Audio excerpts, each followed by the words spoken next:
dingue, hey.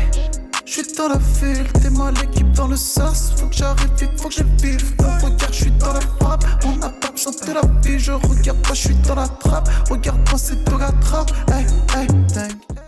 Salut à tous et à toutes les potes, c'est Doga, comment allez-vous? Moi je pète la forme les gars, on est bientôt au 10K. Et en plus de ça, vous avez pété le score de ma dernière vidéo, vous êtes des dingos, des soldats, des guerriers les mecs. Donc encore une fois, franchement je pense qu'on peut le faire 1K en un jour les gars. Est-ce que c'est possible? Moi je pense que oui. N'oubliez pas de vous abonner, très important pour qu'on arrive au 10K avant 2021. Et puis moi je vous dis, c'est parti pour la vidéo. Jana.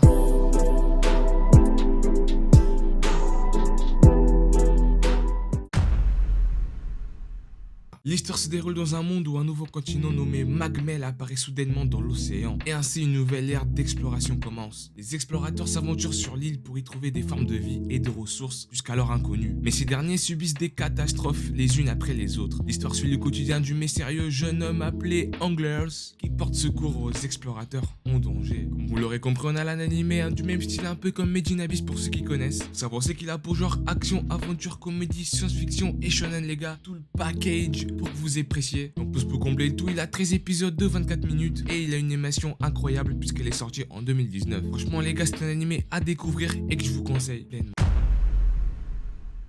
Les humains ont créé plusieurs histoires. Joie, tristesse, colère, profonde émotion. Ces histoires qui bouleversent nos émotions et nous fascinent. Si les personnages de ces derniers avaient leurs propres émotions et intentions, serions-nous des existences divines pour les avoir créés? Notre monde a changé dans Recreator. Tout le monde devient un créateur. Alors les gars, voici un animé incroyable de chez incroyable. Que ce soit niveau animation, combat, histoire, il fait partie des meilleurs de cette année, 2017. D'ailleurs, il a pour genre action, drame, fantasy et il possède 22 épisodes de 24 minutes qui se regardent très vite. Et en plus de ça, vous pouvez le retrouver sur Amazon Prime Video ou alors faire un peu comme nous, les lascars, aller sur des sites illégaux. Mais en aucun cas je prendrai la responsabilité les mecs, et ouais.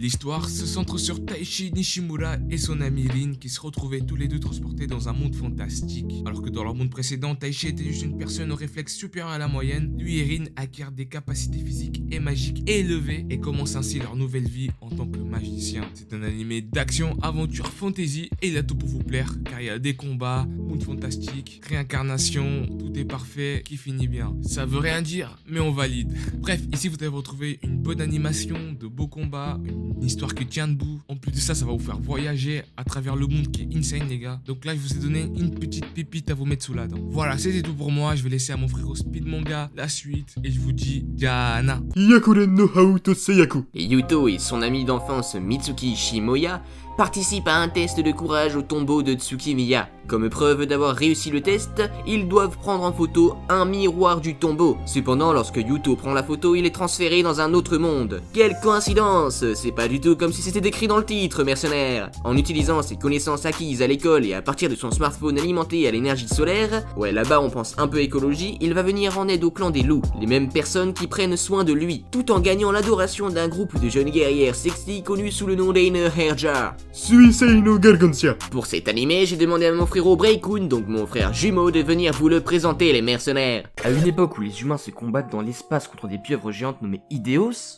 Moi, je suis quelqu'un, j'adore le risque.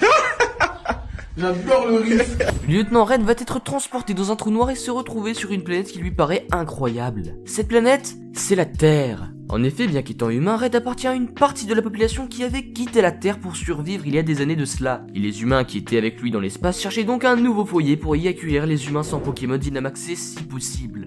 Waouh, qu'est-ce que c'est que ce truc là? Red sera donc complètement paumé en arrivant sur Terre, car ne partageant pas les mêmes traditions avec ces humains-là, ni même le même mode de vie. Alors, comme tout le monde ferait face à l'inconnu, il kidnappe une meuf. Salut toi. Ça fait un peu plus de 4 ans que je me considère officiellement comme féministe. Oh non! Oh non, pas ça! Dans mon entourage personnel, 100% de mes amies filles se sont fait emmerder dans la rue. Et ça va du sale pute parce qu'elles ont pas répondu, au viol.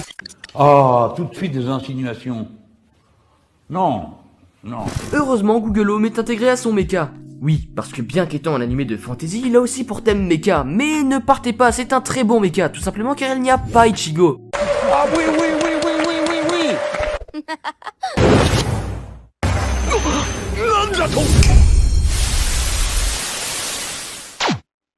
Et ce n'est pas un Village sans fond, d'ailleurs ce n'en est pas un tout court, hein. Un peu à la Violet Evergarden et putain, rien que de prononcer ce nom, j'en ai des frissons.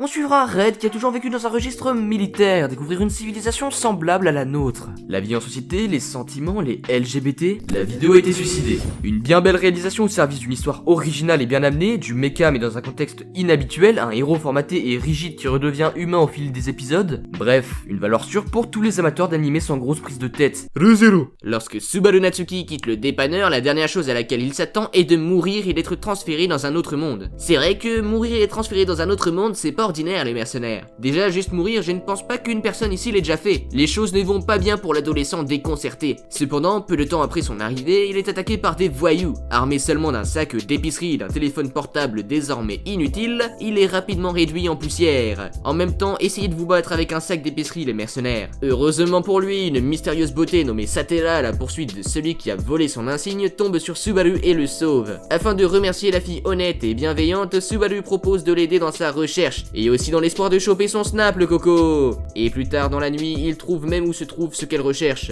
Mais à leur insu, une force beaucoup plus sombre chasse le couple de l'ombre. Et quelques minutes après avoir localisé l'insigne, Subaru et Satella sont brutalement assassinés. Fin, non je déconne, ça ce serait si Subaru ne se réveillait pas après cela au même endroit qu'il a été transféré. C'est là que Subaru se rend compte qu'il a la faculté de respawn. Inuyasha. Inuyasha suit Kagome Higurashi, une fille de 15 ans dont la vie normale se termine lorsqu'un démon la traîne dans un puits maudit sur le terrain de sanctuaire Shinto, dans sa famille. Au lieu de toucher le fond du puits, Kagome se retrouve 500 ans dans le passé, pendant la violente période Sengoku au Japon, avec la véritable cible du démon, un joyau exaucant les vœux appelé le Shikon Jewel, qui renaît à l'intérieur d'elle. Bon, ça fait beaucoup d'éléments donnés en une seule phrase là, je vous le dis toujours, mais mes synopsis partent toujours vraiment en couille les mercenaires. Sword Art Online. En 2022, date à laquelle la France perdra son titre de championne du monde de football et date à laquelle, je l'espère, le coronavirus sera derrière nous, la réalité virtuelle a progressé à pas de géant. Et un énorme jeu de rôle en ligne appelé Sword Art Online, SAO, est lancé. Oui bon, je sais que tout le monde connaît SAO, mais est-ce que tout le monde l'a vu ici? Je pense que c'est important de le mettre ici pour rappeler à ceux qui ne l'ont pas encore vu d'aller le voir, car c'est complètement incroyable mec. Familiar of Zero. Louise Françoise Leblanc de la Vallière, bon personne se moque là au fond, on n'a pas tous des prénoms faciles, et donc elle est une mage égocentrique dans un monde de baguettes, de capes et de royauté. Bien qu'elle étudie à la Tristane Academy, une prestigieuse école de magiciens, elle a un problème majeur. Louise est incapable de lancer la magie correctement, ce qui lui vaut le surnom de Louise le Zéro, de ses camarades de classe. Louise est un peu une petite victime qui se fait bully, donc stop au harcèlement les mercenaires. Lorsque les étudiants de première année doivent effectuer un rituel d'invocation, l'invocation de Louise entraîne une explosion catastrophique. Mais ça va pas Baptiste, qu'est-ce que tu fais? Tout le monde considère que c'est un autre échec, mais lorsque la fumée se dissipe, un boug apparaît nommé Saito Hiraga. Alors que tout le monde est persuadé que le boug qu'a invoqué les ruines et éclatax au Solax, on trouve une marque inconnue gravée sur la main du boug Saito lors du rituel d'invocation. On pense alors que c'est la marque d'un puissant familier nommé Gandalf. Bon voilà les mercenaires, c'est la fin de cette vidéo. J'espère qu'elle vous aura plu et si c'est le cas, niquez sa mère au pouce bleu, niquez son père au bouton de s'abonner et niquez sa sœur à la cloche de notification. Mais surtout, n'oubliez pas que la piraterie n'est jamais finie les mercenaires. Un jour je vais décoller, c'est plus qu'une évidence. J'attends que les billets pleuvent et toutes les bouches arrêtent de danser. On n'arrête pas de se perdre, poto c'est fatigant. L'amour une pénitence, je suis pas net quand j'y pense. Un jour je vais décoller.